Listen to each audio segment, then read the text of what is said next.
Welcome, everyone. John Lindsay, the Don't Suck at AI podcast. I almost can't control my enthusiasm here, so I'm probably not going to. This is going to be an exciting episode. We have Maged Helmy with us today.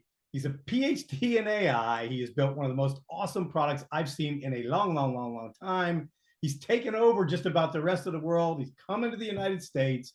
We get to be a part of front row seat watching it all happen.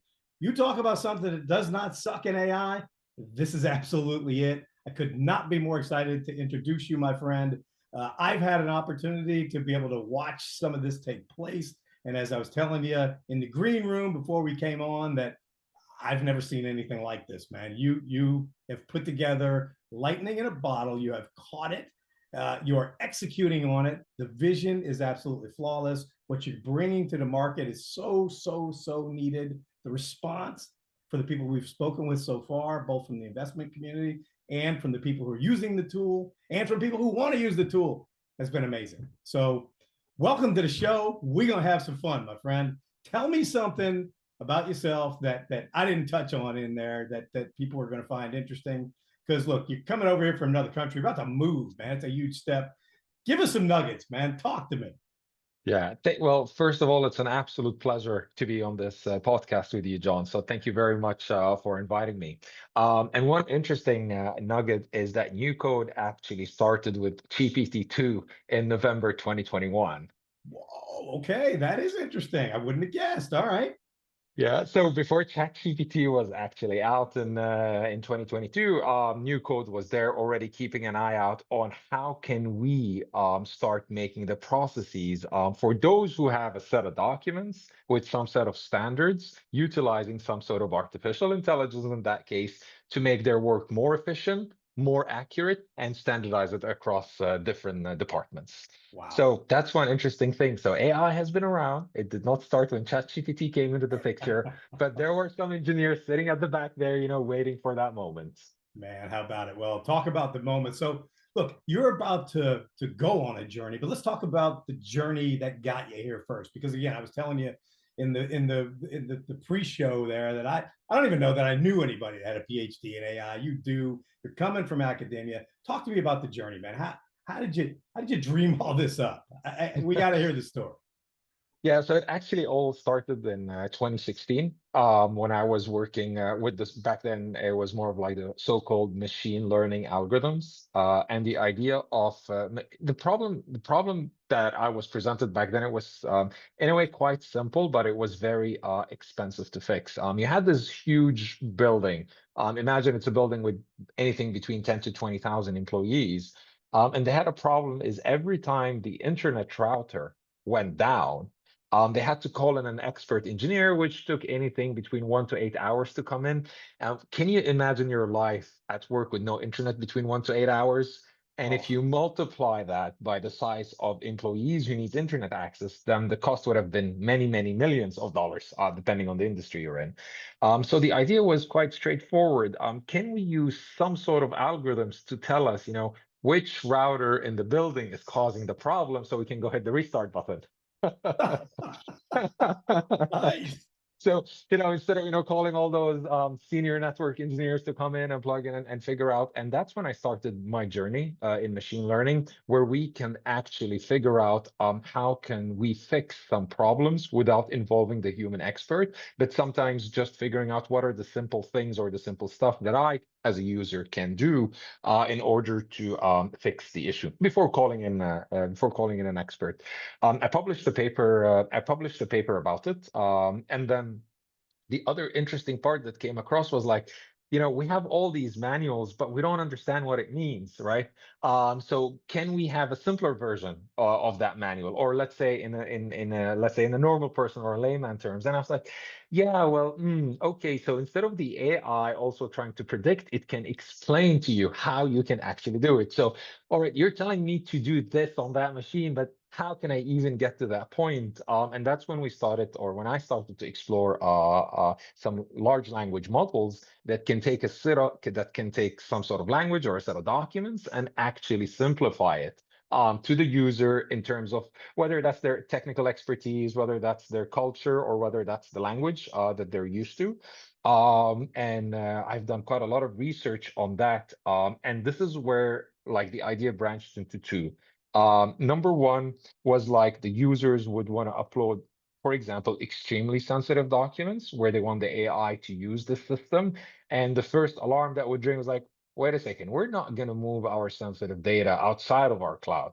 We're not going to conduct any analysis of these documents because we don't know who's going to see this or who's going to apply. You can tell me all the security measures that you apply. You can tell me about everything that you do. But if I don't have the button that immediately switches off the system and keeps it within in my little world, I don't wanna start using it. So that was the initial impression that I've got, and that's what I actually based my PhD on: is how can we utilize these AI models in a secure environment without us losing or compromising on quality, speed, or the costs. And that's what I basically poured my brain and mind on for 3 years. I've published 5 research papers on that, and we have a pending patent that I'm really looking forward for it to get approved. And sort of like while this security infrastructure was growing on the left-hand side, on the right-hand side, the large language model started evolving. So when GPT-2 was actually available to us, or to me specifically, that was a quantum leap in technology. I was like, oh my God, GPT-2, it can summarize 5 sentences into a single concrete sentence. And I was like, that's it, we made it as a human civilization. And little did you know that GPT 3.5, 4.1, O3 models, and how the things have evolved in a nice way. But it doesn't matter, because I like to say we stand on the shoulders of giants. You're a surfer, we're surfing the wave, whether the wave is 1 meter or the wave is 5 meters. It's your skills and how to navigate that.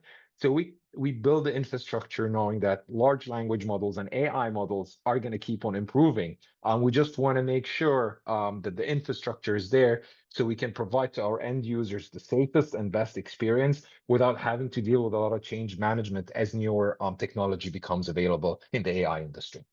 Man, great stuff. And so the journey then really was IT and kind of bits and bytes focused. It really wasn't legal at all, was it? And now, so the next leap obviously is going to bring us to some of the things we're going to be talking about, because, okay, great. You stopped IT from coming in. You gave them the button to push, and you encapsulated a lot of security pieces, and you talked about some of the summary of documentation, all those things that are required in any office, really, but you chose law. So highly regulated, right? A little bit slow to adopt technology. Talk to me about how you decided the right place and the right spot for technology like this was going to be legal, and talk to us about what you've brought to the market, because again, this is the piece to me that has so many people so excited about what they've seen now. And this is the kind of excitement that, look, they're lawyers, man. Remember, they're not getting super excited about technology, but this is the kind of technology people are going nuts for, man. I got to hear how you made that transition. IT over here, bits and bytes. Now all of a sudden you're in legal and you're about to knock it out of the park. Talk to me about how this happened.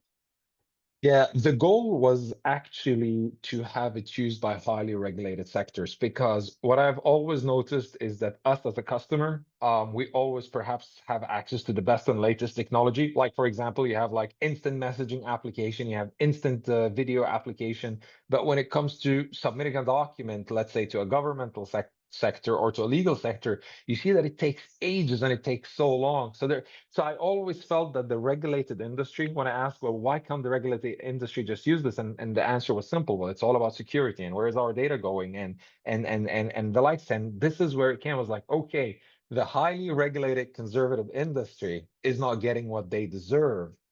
Because for sure, technology must adapt to their requirements rather than them adapting to their technology.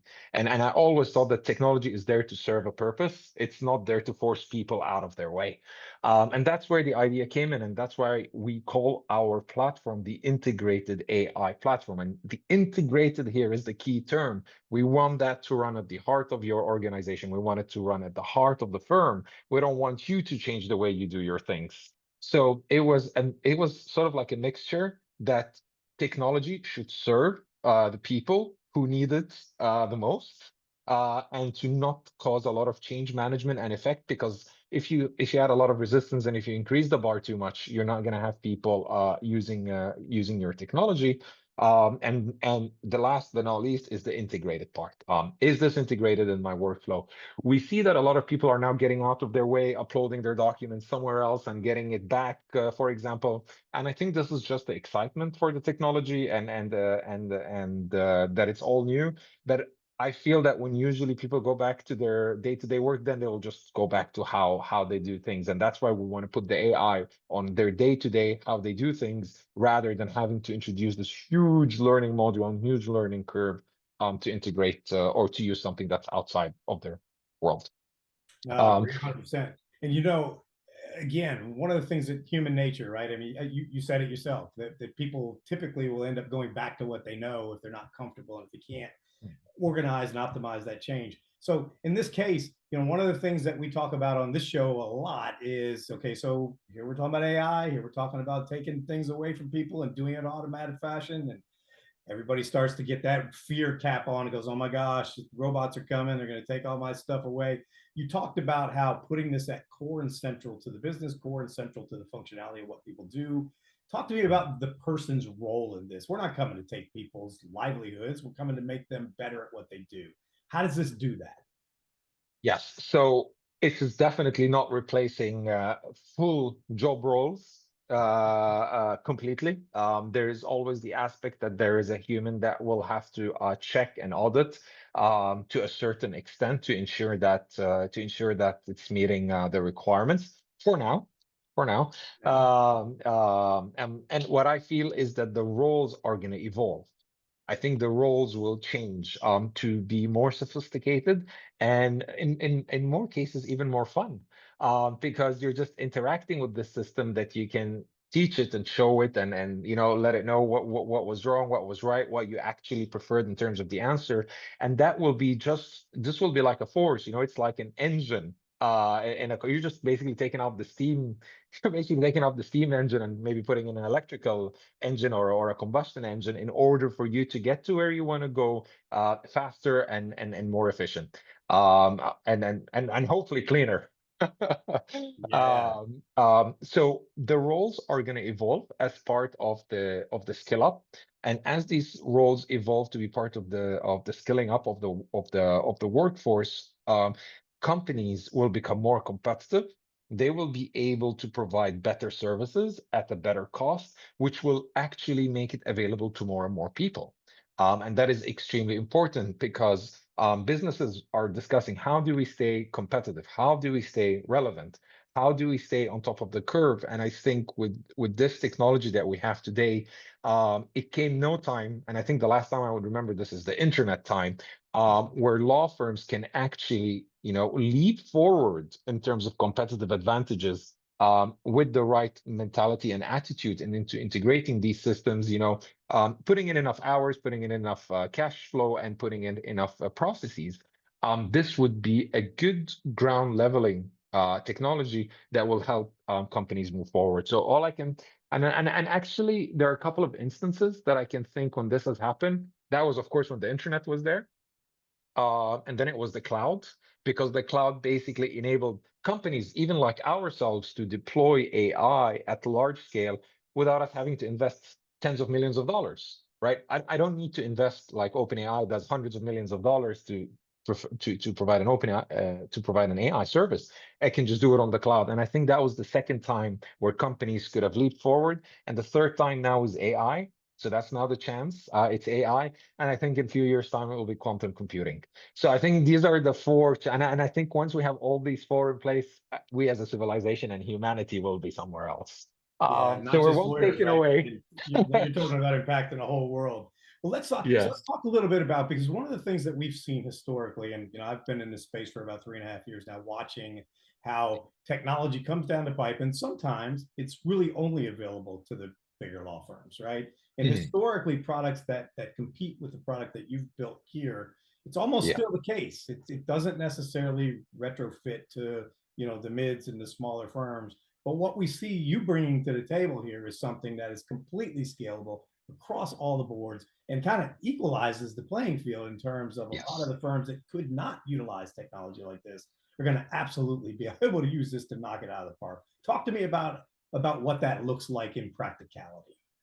Yeah, I mean that's you've nailed it really nicely. The mid to small, usually let's say between 50 to maybe 50 to 250 or 300, they did not necessarily have the chance to use the technology because of multiple things. It was either the cost, it was either not enough time to implement this, or the third part is like, how do we even start using this without pouring in all these resources to have things in place? So we come at an angle where like, here is an out of the box, ready made, best in class, defined use cases that we can get you started on immediately. And hey, if when you're ready, here is the customizations and here's the advanced part.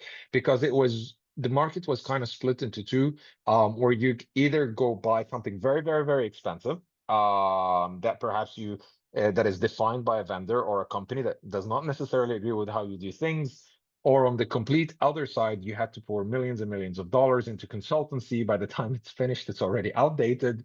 And the value proposition that we bring is like, you know what, here are all the out of the box features ready to be used. And in addition, when you want the customization bit, the infrastructure is there for you. But hey, you know what, if you don't want the customization bit, that's fine, because we're continuously updating it at the back. So you can sit back and enjoy the features that we're releasing with the timeline that we share with you. Or you can hurry up and just take all the features and then start building your little Lego pieces or customizations on top of that. And I did mention it, and I did perhaps mention it, but I do say the future of AI is a modular hybrid infrastructure where different law firms can change different pieces to make their competitive edge shine against their competitor.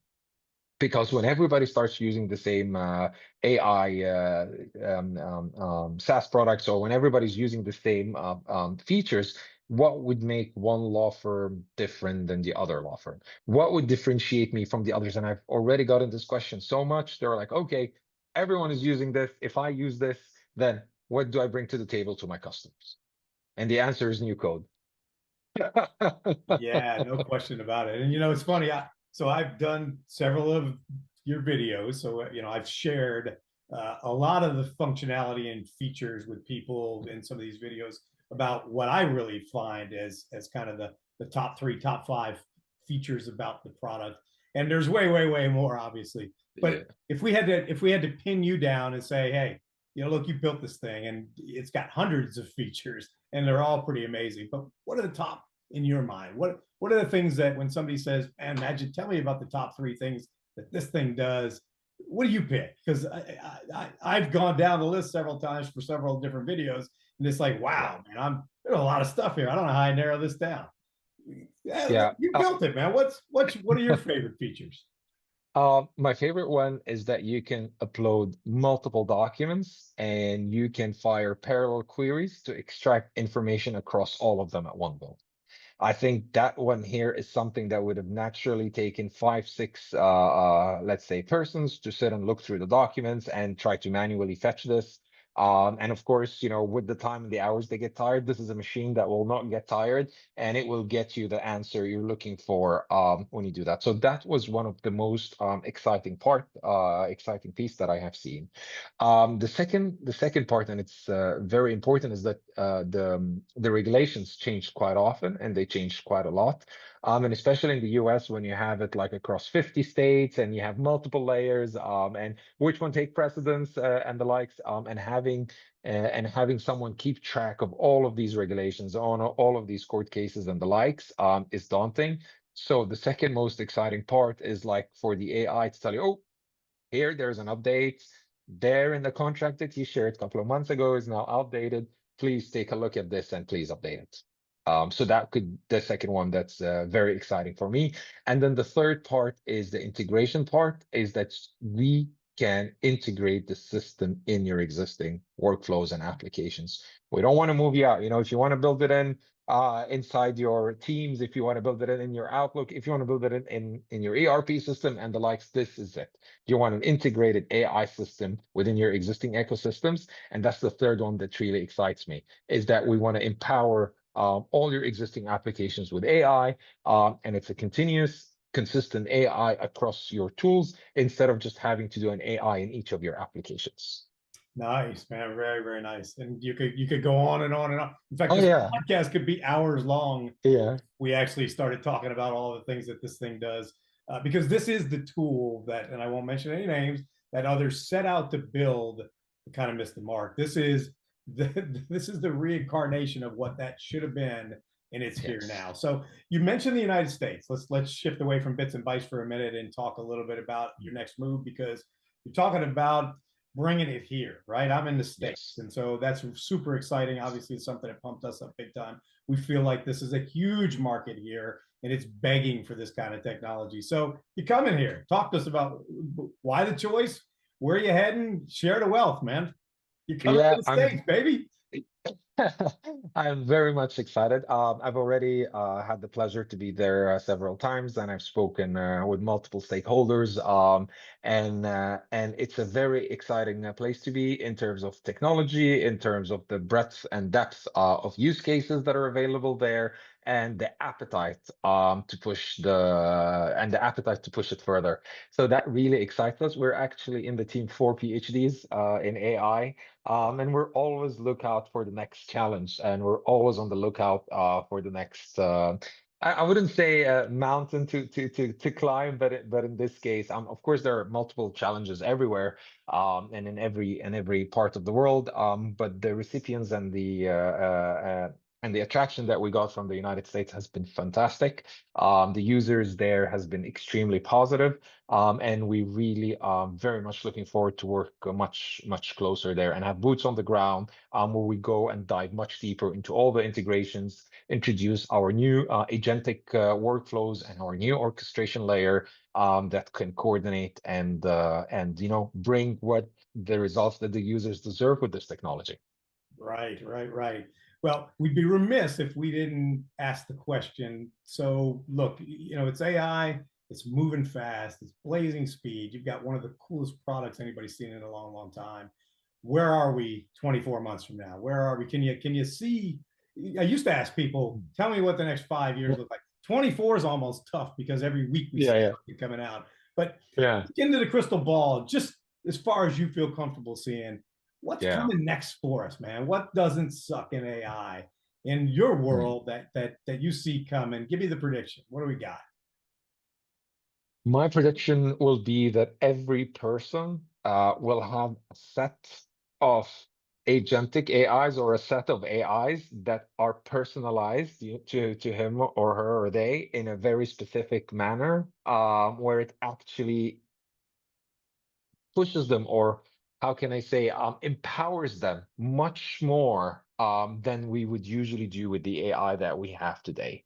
Because today everyone is using a generic AI. You do these little things like prompting and, oh, you're adding this data. But the contextualization of the AI and understanding where your weaknesses are and where your strengths are, so it will like complement your strengths, assist you in the weakness to help you get at your pace in a very personalized manner.